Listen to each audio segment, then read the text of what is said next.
MCom semester 4 નું account 11 નું paper પરીક્ષા પહેલા સોશિયલ મીડિયામાં ફરતું થયું હતું। આ મામલે યુનિવર્સિટી દ્વારા તપાસ સમિતિ બનાવી અને તપાસ હાથ ધરતા પેપર અંકલેશ્વરની કડકિયા કોલેજમાંથી લિંક થયા હોવાનું સામે આવ્યું। એમકોમ સેમ 4 માં કુલ 1200 થી વધુ વિદ્યાર્થીઓએ કોરોના મહામારી કાળમાં જાનના જોખમે પરીક્ષા ખંડમાં જઈ પરીક્ષા આપી હતી। તેમના પરિશ્રમ સાથે આવી ઘટનાથી અન્યાય થયો હોય જેને લઈને એનએસયુએ તપાસ અહેવાલ પર ઉઠાવ્યા હતા સવાલો। એમકે કોલેજ પર કોમર્સ ફેકલ્ટીના ડીન અને તપાસ કમિટીના સભ્ય પ્રિન્સિપાલ શ્રી વિજય જોશીએ તમામ બાબતે જણાવ્યું હતું કે તપાસ કમિટી અને યુનિવર્સિટી દ્વારા તપાસ હાથ ધરવામાં આવી હતી, જેમાં કોઈપણ જાતના પુરાવો કોલેજના પ્રોફેસર સામે મળ્યું ન હતું, જેના કારણે શિક્ષાત્મક પગલાં ન લેવાય, પરંતુ પ્રોફેસરને 1 વર્ષ માટે પરીક્ષાલક્ષી કામમાંથી મોકૂફ રાખવામાં આવ્યા છે।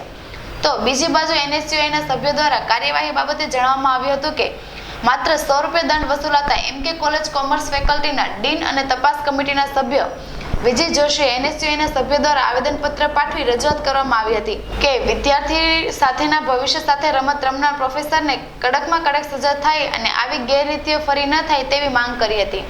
આ સમગ્ર મામલે સવાલ એ થાય છે કે સમિતિને પ્રશ્નપત્ર લીક થયાના પુરાવા મળ્યા નથી, તો પ્રોફેસર પર કાર્યવાહી કેમ કરી, અને જો કાર્યવાહી કરી તો પુરાવાને કયા સગે વગે કર્યા?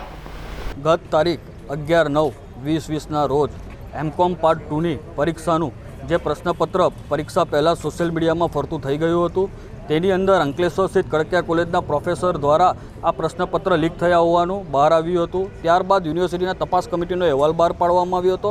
આ અહેવાલની અંદર અનેક ગેરરીતિ તેમજ અનેક સવાલો ઊભા કરનારી અહેવાલ છે। ડૉક્ટર વિજયકુમાર એ જોશી, પ્રિન્સિપાલ એમકે કોલેજ ઓફ કોમર્સ ભરૂચ। આજ રોજ એનએસયુઆઈના ભરૂચ એકમ તરફથી રજૂઆત મળેલ છે અને તેના અનુસંધાનમાં જણાવવાનું કે કડકિયા કોલેજના અધ્યાપક દ્વારા એમકોમની પરીક્ષા દરમિયાન થયેલ કથિત બેદરકારીને લીધે એની સામે પગલાં લેવા માટે એમણે રજૂઆત કરેલી છે, પરંતુ સમિતિના એક સભ્ય તરીકે મેં સમગ્ર અહેવાલ યુનિવર્સિટી કાર્યાલયમાં જમા કરાવેલ છે અને યુનિવર્સિટી તરફથી તાજેતરમાં યોજાયેલ સિન્ડિકેટની મિટિંગમાં આ અંગે કર્મચારીને સજા પણ કરવામાં આવેલી છે। એટલે હાલના તબક્કે કોઈ કાર્યવાહી કરવાની રહેતી નથી અને અમે તમામ મુદ્દા પર અમે પૂરેપૂરો અભ્યાસ કર્યો છે। રિપોર્ટર સરફરાઝ સોલંકી, ભરૂચ।